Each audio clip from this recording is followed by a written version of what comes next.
आखिरी प्रयास। एक समय की बात है, एक राज्य में एक प्रतापी राजा राज करता था। एक दिन उसके दरबार में एक विदेशी आगंतुक आया और उसने राजा को एक सुंदर पत्थर उपहार स्वरूप प्रदान किया।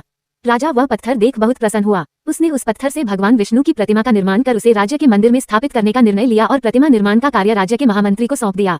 महामंत्री गांव के सर्वश्रेष्ठ मूर्तिकार के पास गया और उसे वो पत्थर देते हुए बोला, महाराज मंदिर में भगवान विष्णु की प्रतिमा स्थापित करना चाहते हैं। 7 दिवस के भीतर इस पत्थर से भगवान विष्णु की प्रतिमा तैयार कर राजमहल पहुंचा देना। इसके लिए तुम्हें 50 स्वर्ण मुद्राएं दी जाएंगी। 50 स्वर्ण मुद्राओं की बात सुनकर मूर्तिकार खुश हो गया और महामंत्री के जाने के उपरांत प्रतिमा का निर्माण कार्य प्रारंभ करने के उद्देश्य से अपने औजार निकाल लिए। अपने औजारों में से उसने एक हथौड़ा लिया और पत्थर तोड़ने के लिए उस पर हथौड़े से वार करने लगा, किंतु पत्थर जस का तस रहा। मूर्तिकार ने हथौड़े के कई वार पत्थर पर किए, किंतु पत्थर नहीं टूटा। 50 बार प्रयास करने के उपरांत मूर्तिकार ने अंतिम बार प्रयास करने के उद्देश्य से हथौड़ा उठाया, किंतु ये सोचकर हथौड़े पर प्रहार करने के पूर्व ही उसने हाथ खींच लिया कि जब 50 बार वार करने से पत्थर नहीं टूटा तो अब क्या टूटेगा। वह पत्थर लेकर वापस महामंत्री के पास गया और उसे यह कह वापस कर आया कि इस पत्थर को तोड़ना नामुमकिन है, इसलिए इससे भगवान विष्णु की प्रतिमा नहीं बन सकती। महामंत्री को राजा का आदेश हर स्थिति में पूर्ण करना था, इसलिए उसने भगवान विष्णु की प्रतिमा निर्मित करने का कार्य गांव के एक साधारण से मूर्तिकार को सौंप दिया। पत्थर लेकर मूर्तिकार ने महामंत्री के सामने ही उस पर हथौड़े से प्रहार किया और वो पत्थर एक बार में ही टूट गया।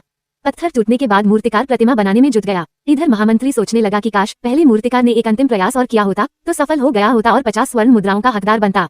सीख मित्रों, हम भी अपने जीवन में ऐसी परिस्थितियों से दो चार होते रहते हैं। कई बार किसी कार्य को करने के पूर्व या किसी समस्या के सामने आने पर उसका निराकरण करने के पूर्व ही हमारा आत्मविश्वास डगमगा जाता है और हम प्रयास किए बिना ही हार मान लेते हैं। कई बार हम 1-2 प्रयास में असफलता मिलने पर आगे प्रयास करना छोड़ देते हैं, जबकि हो सकता है कि कुछ प्रयास और करने पर कार्य पूर्ण हो जाता या समस्या का समाधान हो जाता। यदि जीवन में सफलता प्राप्त करनी है तो बार बार असफल होने पर भी तब तक प्रयास करना नहीं छोड़ना चाहिए जब तक सफलता नहीं मिल जाती। क्या पता जिस प्रयास को करने के पूर्व हम हाथ खींच ले वही हमारा अंतिम प्रयास हो और उसमें हमें कामयाबी प्राप्त हो जाए।